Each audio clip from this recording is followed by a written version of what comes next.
Hello there guys, it's Captain Invisible here and welcome back to the Grand Campaign Hot Seat for Medieval 2 Total War. This is turn 14 and we are the Kingdom of Sicily. So we've got a lot to do this turn, so let us get into this and see what we can do this turn. So the end of turn reports are pretty much what it has been for a while.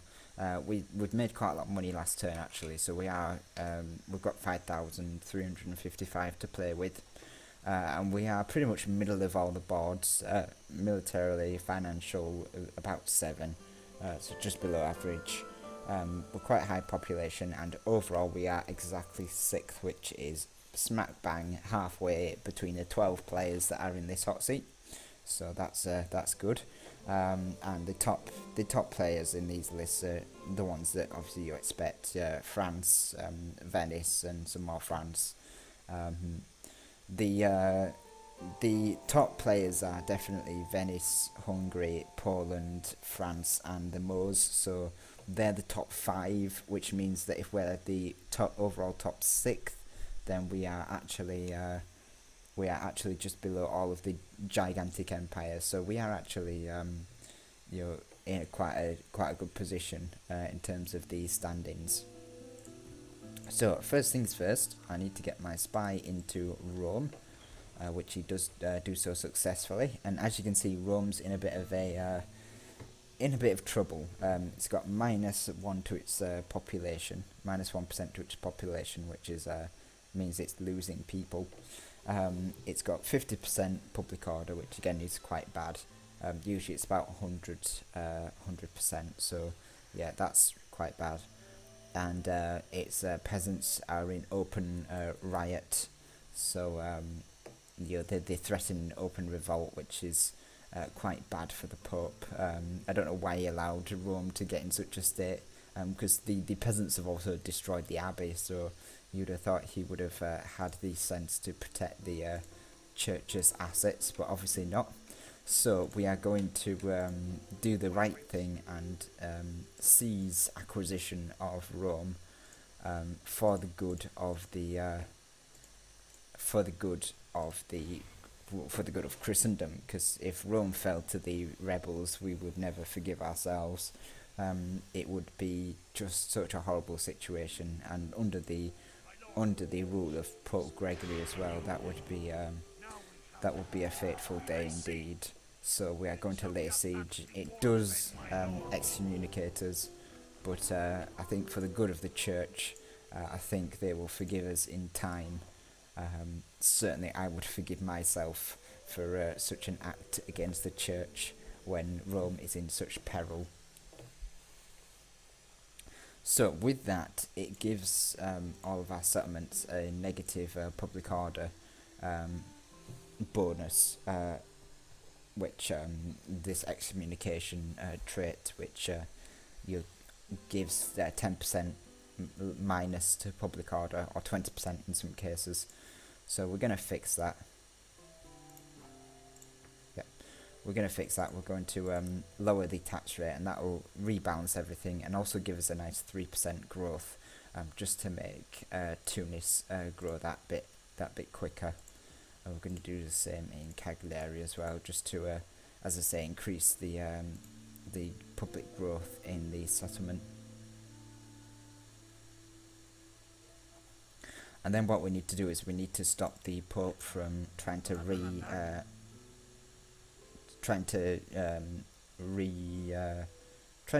get Rome back, basically, try to reacquire it. So we are going to send our army north to help deal with that. So we're going to take the army in the ship and deposit it right there.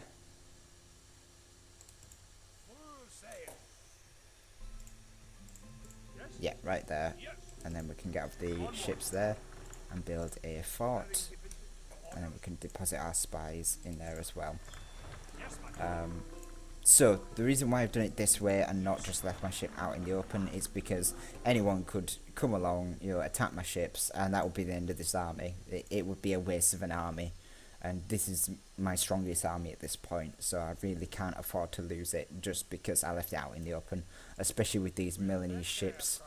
Still not too, I still don't know what Milan is planning, but if you saw an army out in the open like that, you know, he could easily just sink it, and then that would be it. Especially if he saw me take Rome, this may come as quite a threat to Milan, considering that it's kind of an act against Christendom. But as I say, in my eyes, the AI really wasn't using Rome very well, and it deserves to be in proper hands where it's going to be nurtured and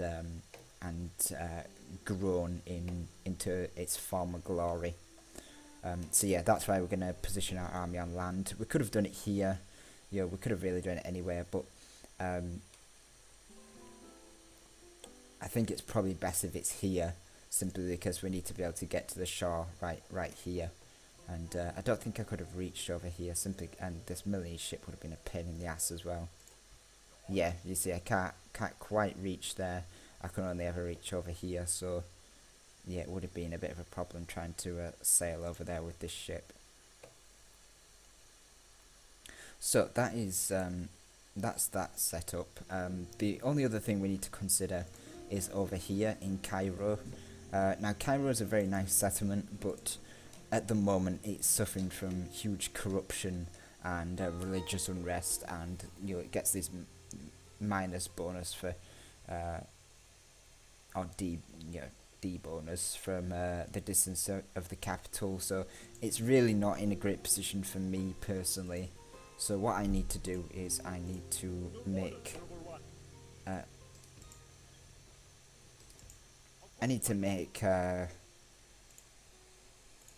make some plan to try and back out of it, because it's not, as I say, it's not in a great position, and it's going to start costing me money and time and resources and troops to actually maintain this.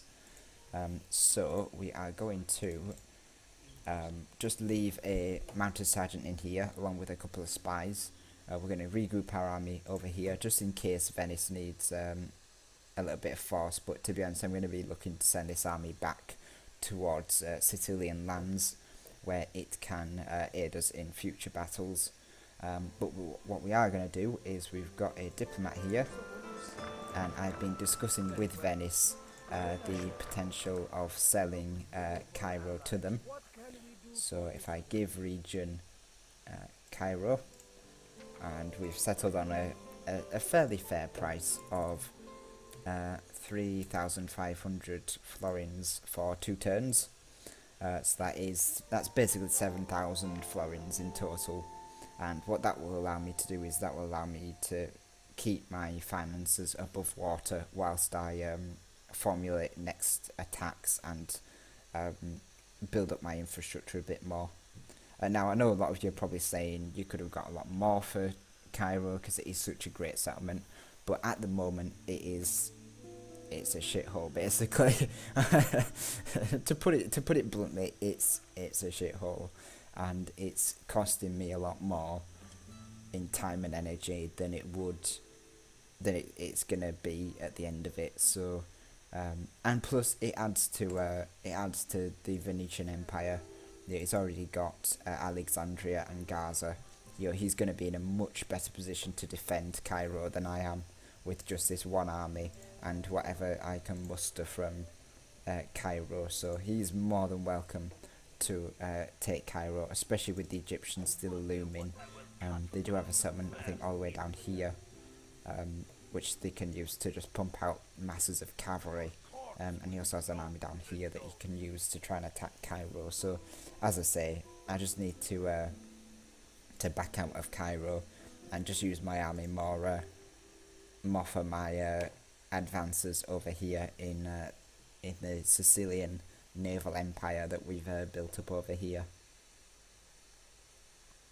So that is that all set up. The only thing we need to do now is to attack Rome and take it from the Pope. As you can see, we are going to be able to open the gates, so we are going to be able to get in straight away. So we can deploy there. and attack. No time to spare an enemy this day, man. Finish them all.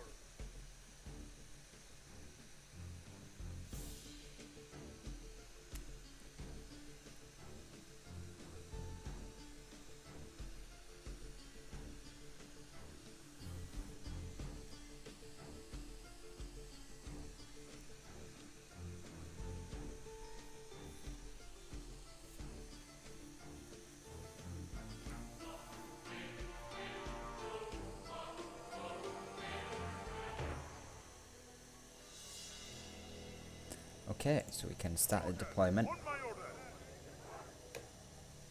So the AI in this battle has several ways that it often runs this battle.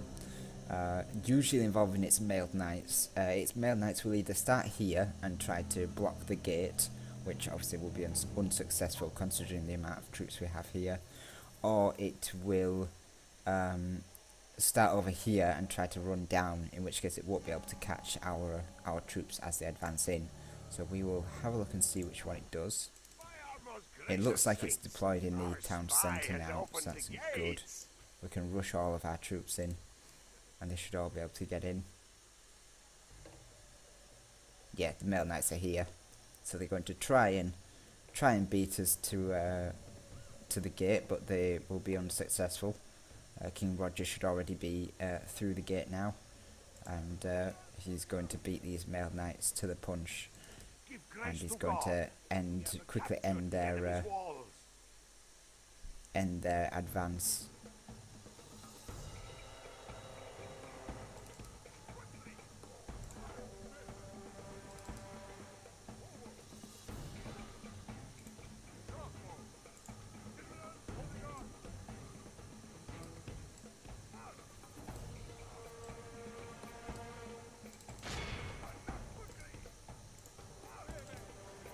Get our mercenary spearmen up. We need them to do the damage. What we need our general to do is try and find the... there they are. So we need to go this way with the general. We need to find these Pavis crossbowmen. Because these guys are going to want to make a beeline for the town centre. But we need to catch them before they do that.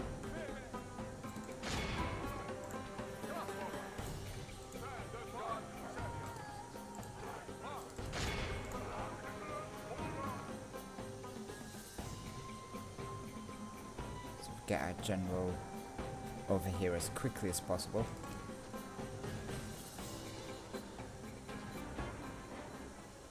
Should be able to end the lives of those Pavis crossbow militia fairly easily.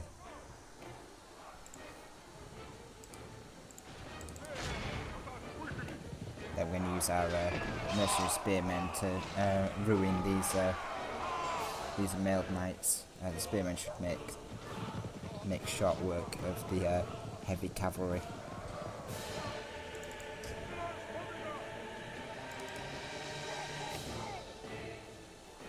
Yeah, the Pavis crossbowmen are going to try and get to the town centre, but they're going to be unsuccessful.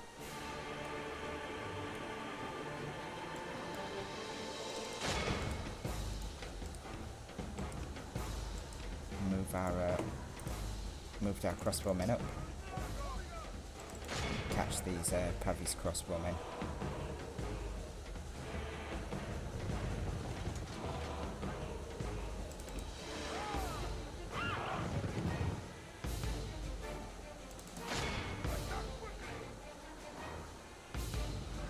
Should be an absolute slaughter if they're going to keep trying to get to the town centre.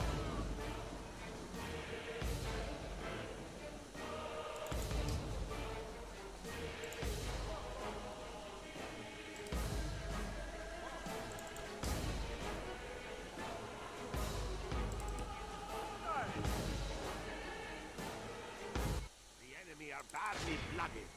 They have lost half their men.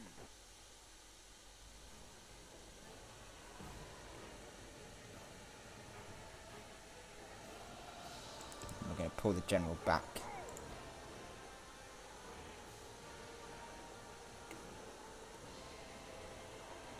Move the crossbowmen up to take pot shots at the general's bodyguard. Need to be in range of the bodyguard over here. Actually, close enough.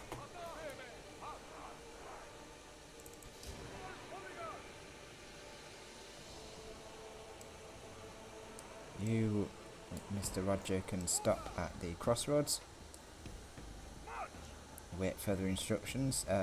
Usually the enemy general likes to try and chase Roger. Got no idea why he wants to do that, but yeah, see, I bet he's gonna do it now. It's like, oh, I'm getting shot at. I know, I'll go try and kill the general. That's a good idea. These mailed knights are being being human shields for the general's bodyguard unit, but it won't be enough.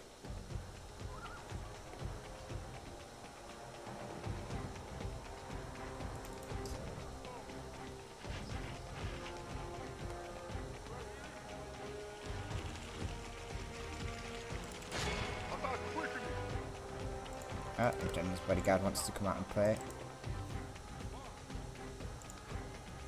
It's fine by me.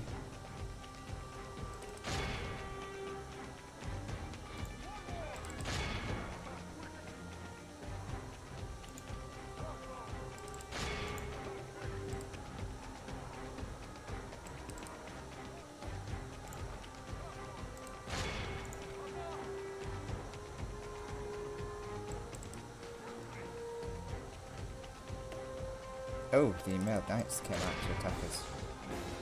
Very brave of them. Battle is in our favor. If we remain true and wholehearted. They might actually kill Roger. That would be a shame, wouldn't it? 55-year-old Roger.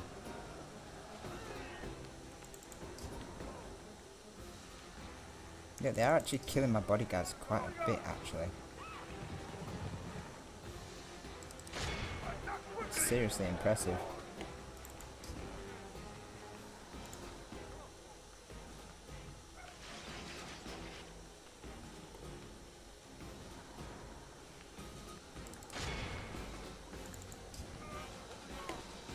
At least Roger's still alive. That's well, it's the main thing, but to be honest, it doesn't really matter if he dies.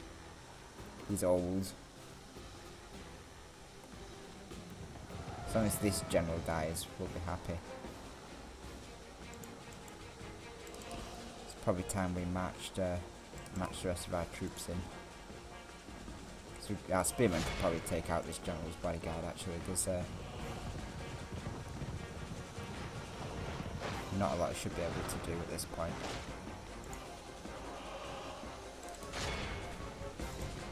We're under attack!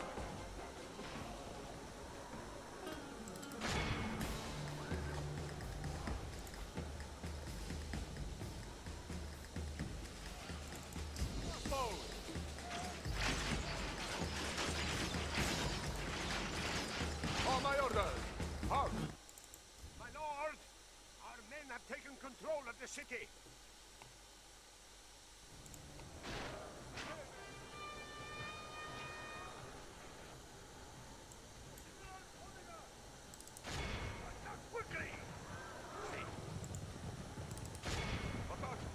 The battle is in our favor. If we remain true and wholehearted. Okay, let's kill this brave man.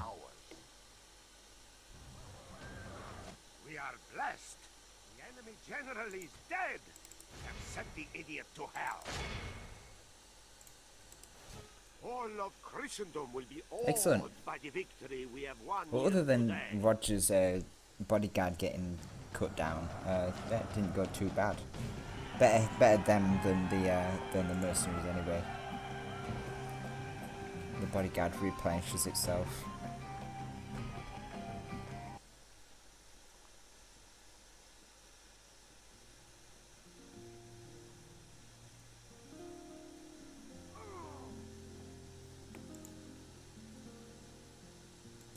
Show little mercy. So we're going to sack the settlement. We must Simply put because, our you know, enemies' every army that invaded Rome and captured Rome sacked it Yeah, we're no different from the Goths or the Langschnitz. So let's let's just continue as let's continue the theme. We don't really want to build any troops here. What we do want though is a brothel. What could do with a brothel?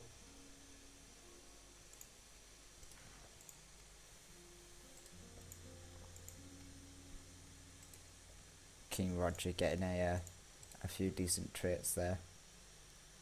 Got one fierce in battle. Not bad. So that should set up next turn. As I say, the objective is going to be to kill the Pope using this army.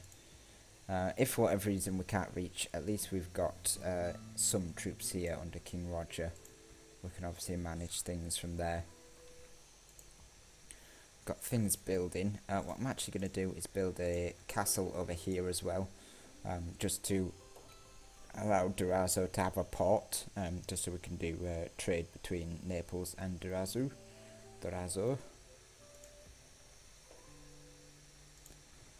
Gonna need some more units over here, just so we can build a nice army.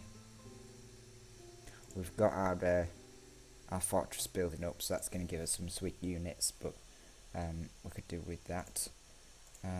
Oh, in fact, no, I didn't want to replenish these. I actually wanted to add some ships, so we can have a better navy over here. And the Papal States port actually, or Rome's port actually allows us to make war galleys, which are going to be quite effective on the high seas.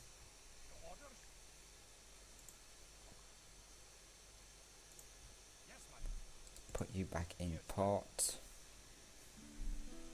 We've got everything over here sorted. Oh, the one thing I wanted to do is to get rid of this Egyptian fleet from here.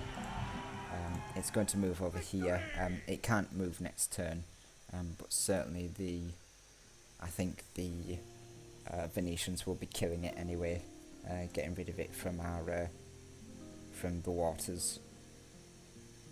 Oh, and then I've got my diplomat over here, who needs to move this way, just because it will give him vision on what's at Marseille, and it'll allow him to keep an eye on these ships and things.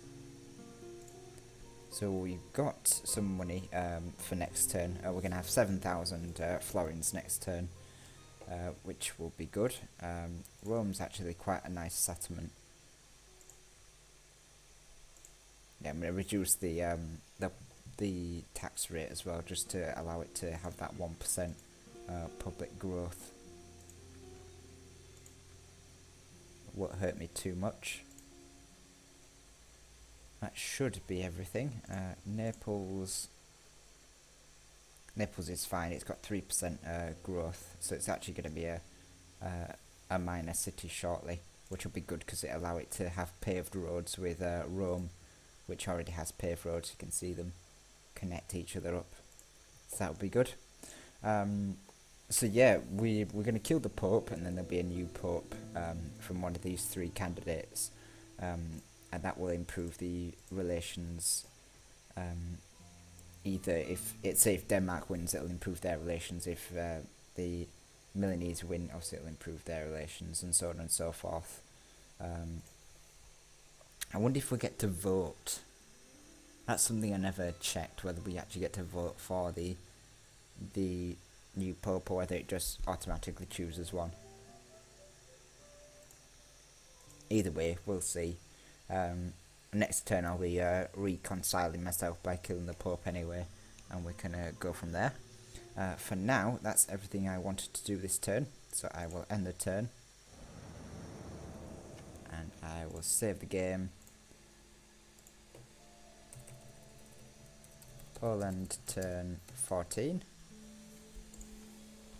There we are, so that was turn number 14 of the Grand Campaign Hotseat as Sicily.